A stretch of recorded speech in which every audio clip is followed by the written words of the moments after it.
Subscribe कीजिए दोस्तों हमारे चैनल को। नोटिफिकेशन पाने के लिए बेल आइकन को प्रेस कीजिए। गुड मॉर्निंग बच्चों। आज का जो हमारा टॉपिक है वो टॉपिक है क्रिया विशेषण। आज का टॉपिक क्रिया विशेषण है। इससे पहले हम विशेषणों को पढ़ चुके थे। बड़ा अंतर है क्रिया विशेषण और विशेषण में। हमें ये ज्ञात होना चाहिए कि विशेषण किसे कहा जाएगा और क्रिया विशेषण किसे कहा जाएगा। जब तक इनके बीच में हम अंतर पैदा नहीं करेंगे, भूलवश गलतियां करते रहेंगे और गलतियों में हमारे अंक जो हमें आने चाहिए, प्राप्त होने चाहिए, उनका अभाव देखा जाएगा। सबसे पहले आपको बता दूं कि विशेषण क्या करते हैं। संज्ञा और सर्वनाम की विशेषता बताते हैं। संज्ञा और सर्वनाम की विशेषता बताए जाने वाले शब्दों को हम विशेषण कहते हैं। फिर से दोहराऊंगा आपके सामने। विशेषण किसे कहा जाता है? जो संज्ञा और सर्वनाम होते हैं उनकी विशेषता बताई जाए तो उन शब्दों को हम विशेषण कहेंगे। जबकि क्रिया विशेषण, जब क्रिया की विशेषता बताई जाती है जिन शब्दों के माध्यम से, उन शब्दों को हम क्रिया विशेषण कहते हैं। बड़ा अंतर है ये। अब दिमाग में बस चिंतन करें इस चीज का, विशेषण और क्रिया विशेषण में क्या अंतर है। तो विशेषण में तो क्या होता है कि संज्ञा और सर्वनाम की विशेषता बताई जाती है, जबकि क्रिया विशेषण में केवल क्रिया की विशेषता बताई जाती है। तो इसकी परिभाषा जो है ये आप नोट कर लें। वे शब्द जिनके माध्यम से क्रिया की विशेषता प्रकट होती है। जबकि विशेषण में क्या होता था? संज्ञा और सर्वनाम की विशेषता। जबकि यहाँ पर बड़ा अंतर है, यहाँ पर केवल क्रिया की विशेषता प्रकट होता है।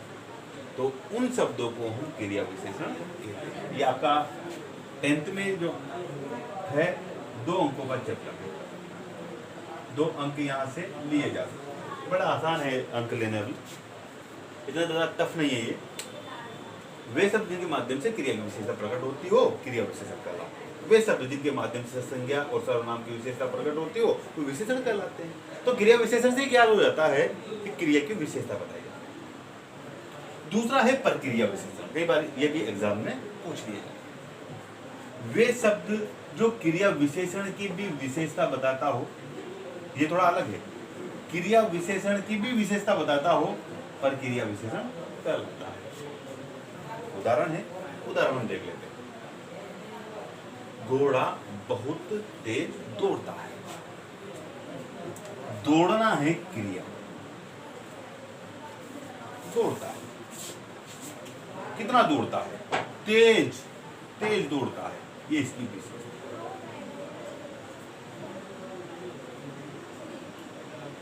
तो क्रिया की विशेषता क्या है? वो तेज दौड़ता है। कितना तेज दौड़ता है? बहुत। क्योंकि विशेषण की भी, क्योंकि विशेषता क्या है इसकी? तेज दौड़ता है। तो ये क्या हो जाएगा? विशेषण। ये हो गया विशेषण। और विशेषण की भी विशेषता क्या है? बहुत तेज दौड़ता है। तो ये जो बहुत है ये प्रक्रिया विशेषण, प्रक्रिया विशेषण।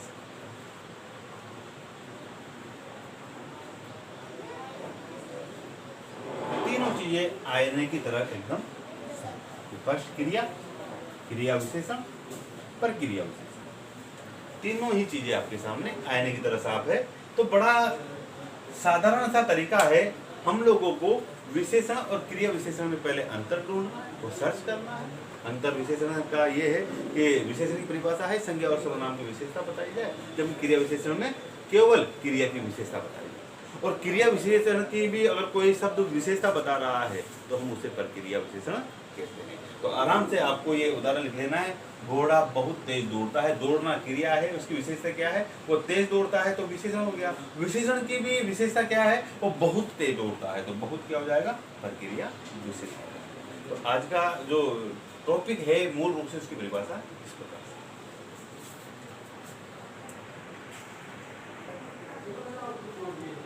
अभी हम पढ़ रहे थे कि क्रिया विशेषण किसे कहते हैं।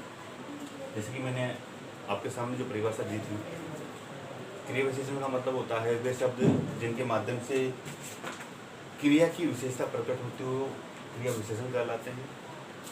इसी का अगला जो चैप्टर में आया था प्रक्रिया विशेषण, जो क्रिया विशेषण की विशेषता बताते हों उन शब्दों को हम प्रक्रिया विशेषण कहते हैं। क्रिया विशेषण कितने प्रकार के होते हैं, एग्जाम में आया हुआ क्वेश्चन है, हमें ये याद करना है। पहले क्रिया विशेषण की परिभाषा, उसके प्रकार, उसके भेद भी पूछा जा सकता है, प्रकार उसके पूछे जा सकते हैं। तो 4 प्रकार के ये होते हैं क्रिया विशेषण के। 4 प्रकार होते हैं, रीतिवाचक क्रिया विशेषण, कालवाचक क्रिया विशेषण, स्थानवाचक क्रिया विशेषण और परिमाणवाचक क्रिया विशेषण। हमें ये फिंगर्स पे याद कर लेना है। जैसे कि हम लोगों ने पहले पढ़ा था विशेषण कितने प्रकार के होते हैं, तो विशेषणों के जो प्रकार थे वो 4 थे, चारों में याद हुए। उसी प्रकार से आपको फिंगर्स में क्रिया विशेषण को भी याद करना है कि क्रिया विशेषण कितने प्रकार के होते हैं, तो ये 4 प्रकार के होते हैं। जबकि क्रियाएं कितने प्रकार की होती है, कर्म के आधार पर 2 प्रकार की, सकर्म और अकर्म। लेकिन यहाँ पर हमारा क्रिया विशेषण है, न कि क्रिया। तो क्रिया तो कर्म के आधार पर 2 प्रकार की होती है, लेकिन क्रिया विशेषण जो होते हैं उनके प्रकार 4 होते हैं। पहला प्रकार जो है उसका वो है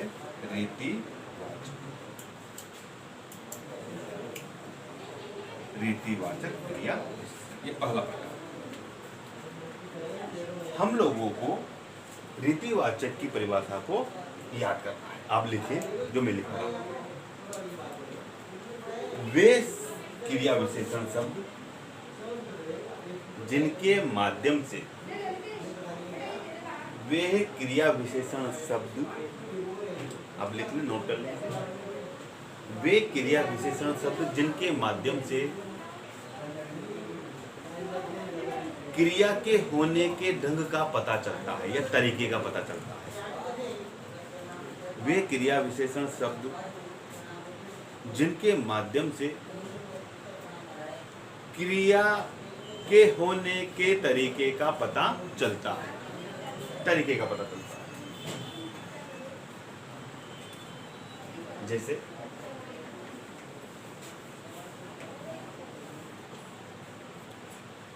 राजीव ध्यान पूर्वक देखता है।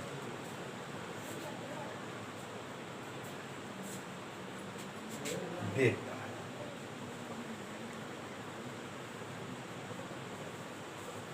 पहले क्रिया के ठीक पहले कैसे शब्द लगा लें, कैसे देखता है, इससे पता चल जाता है। कैसे देखता है, वो ध्यान पूर्वक देखता है। ये क्या ध्यान पूर्वक कौन सा शब्द है, इस प्रकार से पूछा जाएगा कौन सा क्रिया विशेषण। कैसे देखता है, वो ध्यान पूर्वक देखता है। क्रिया के ठीक पहले आप कैसे शब्द को लगा लें।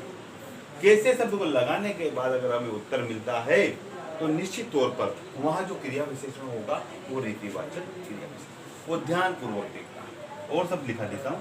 एक टक देखता है, एक टक, ये भी रीतिवाचक। कैसे देखता है, एक टक देखता है, ध्यान पूर्वक देखता है, अचानक देखता है।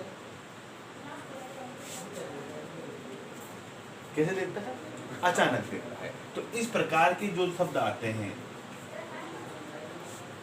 इस प्रकार के जो शब्द आते हैं वो शब्द जो होते हैं वो रीतिवाचक क्रिया विशेषण कहलाते हैं। आपको याद करना है, हमें क्या करना है, रीतिवाचक क्रिया विशेषण की परिभाषा ये है कि जो क्रिया विशेषण शब्द क्रिया होने के तरीके का पता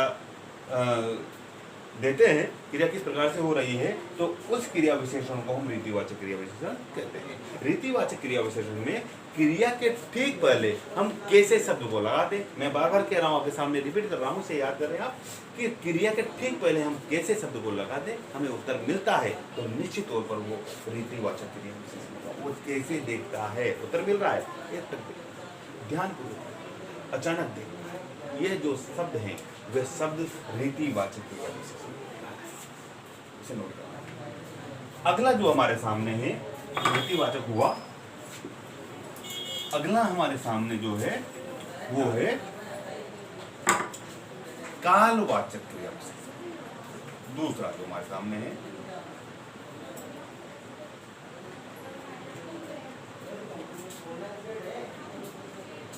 कालवाचक।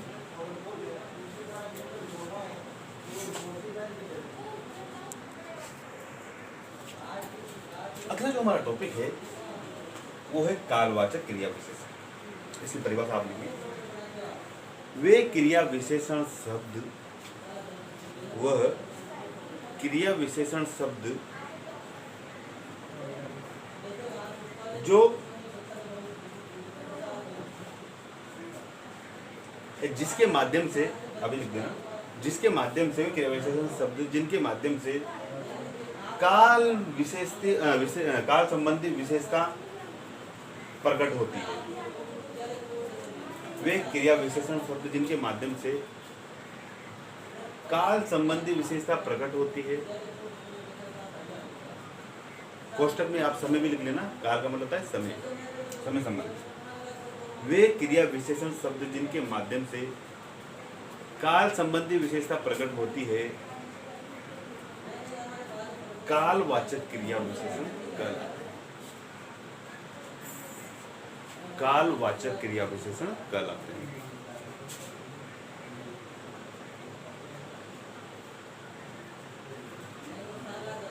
इसमें आप नोट लगा करके लिख लें जो मैं लिखा रहा हूं।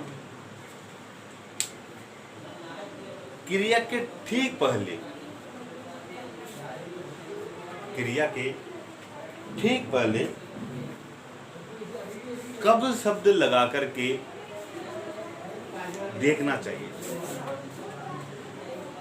क्रिया के ठीक पहले कब शब्द लगा करके देखना चाहिए। अगर उत्तर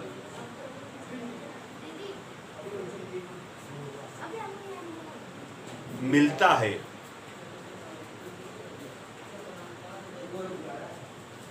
तो वहां कालवाचक, तो वहां कालवाचक क्रिया विशेषण होगा। तो वहां कालवाचक क्रिया विशेषण होगा। जैसे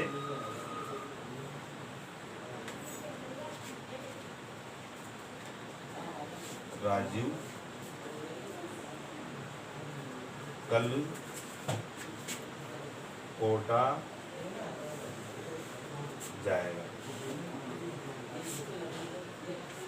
अब मैंने आपसे कहा कि क्रिया के ठीक पहले हम कब शब्द को लगाएं।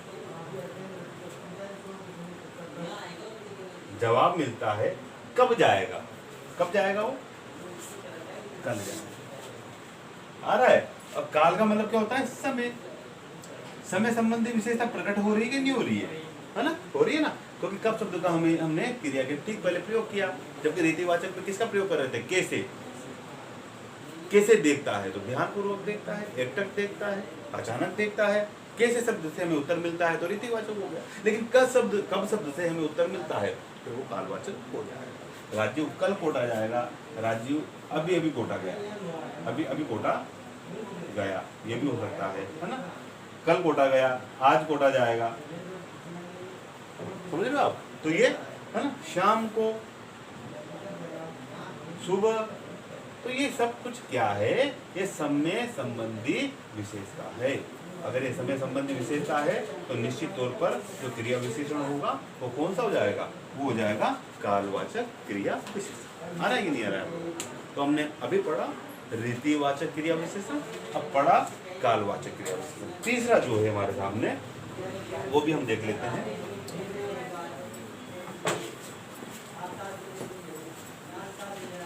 तीसरा है हमारे सामने स्थानवाचक।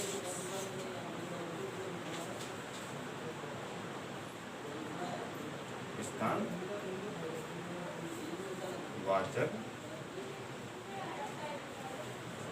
क्रिया विशेषण।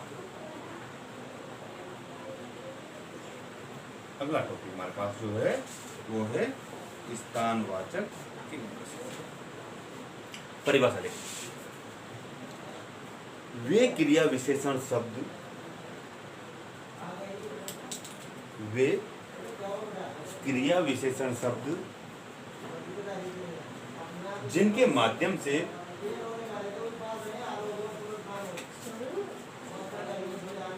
स्थान संबंधी विशेषता प्रकट हो। वे क्रिया विशेषण शब्द जिनके माध्यम से स्थान संबंधी विशेषता प्रकट होती है।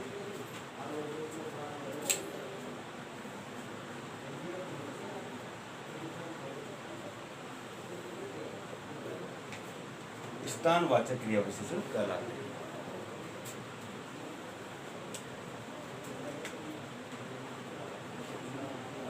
स्थानवाचक क्रिया विशेषण कहलाते हैं। नोट लगा करके देख लें पहचान क्या है इसकी।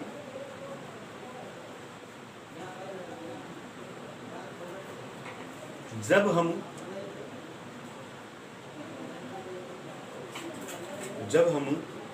क्रिया के ठीक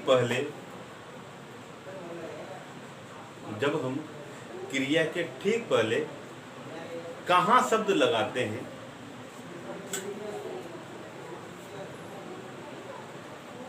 जब हम क्रिया के ठीक पहले कहाँ शब्द लगाते हैं और उत्तर प्राप्त हो जाता है, वहां स्थानवाचक क्रिया विशेषण होता है। वहां स्थानवाचक क्रिया विशेषण होता है। हमें कहाँ शब्द लगाना पड़ता है?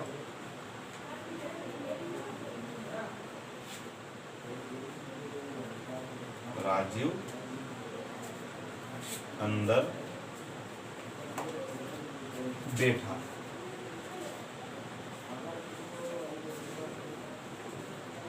मैंने आपसे कहा क्रिया के ठीक पहले हम कहाँ शब्द लगाएं। क्रिया के ठीक पहले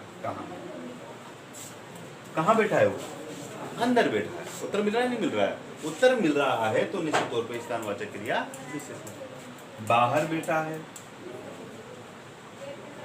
दाएं बैठा है, बाएं बैठा है, पीछे बैठा है, आगे बैठा है। तो ये शब्द पूरे जितने भी आपके सामने आपको दिखाई दे रहे हैं वो स्थानवाचक क्रिया विशेषण कहलाते हैं, क्योंकि वो स्थान संबंधी विशेषता प्रकट कर रहे हैं। तो हमारे सामने तीन चीजें बड़ी सिंपल है। रीतिवाचक क्रिया विशेषण, जिसमें क्रिया के ठीक पहले हम कैसे शब्द लगाएं, उत्तर मिलता है तो निश्चित तौर पर रीतिवाचक होगा। काल संबंधी में हम कब शब्द लगाएं, उत्तर मिलता है तो काल संबंधी विशेषता प्रकट होती है, और कहाँ शब्द लगाने पर स्थान संबंधी विशेषता प्रकट होती है। तो तीन चीजें हमारे सामने अब तक थी। अंतिम जो है देखिए आप, अंतिम जो हमारे पास है परिमाणवाचक क्रिया।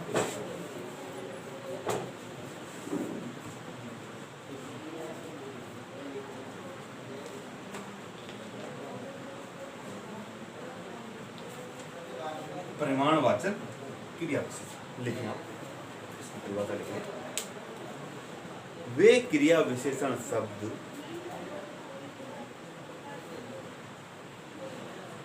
जिनके माध्यम से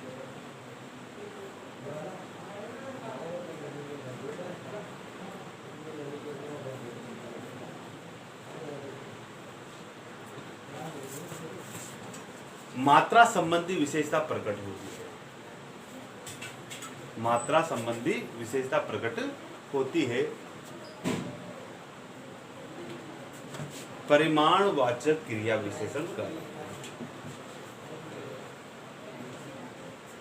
वे क्रिया विशेषण शब्द जिनके माध्यम से मात्रा संबंधी विशेषता प्रकट होती है, परिमाणवाचक क्रिया विशेषण कहलाते हैं। यह हमारे सामने एक साधारण सी परिभाषा है। नोट लगा करके लिखे आप लोग इसकी पहचान। अगर क्रिया के ठीक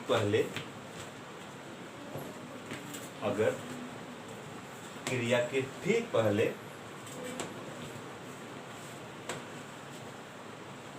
कितना शब्द लगा दिया जाए और उत्तर प्राप्त होता है, क्रिया के ठीक पहले कितना शब्द लगा दिया जाए और उत्तर प्राप्त होता है, तो वहां परिमाणवाचक क्रिया विशेषण होता है। यहां पर कितना शब्द लगाया जाता है, जैसे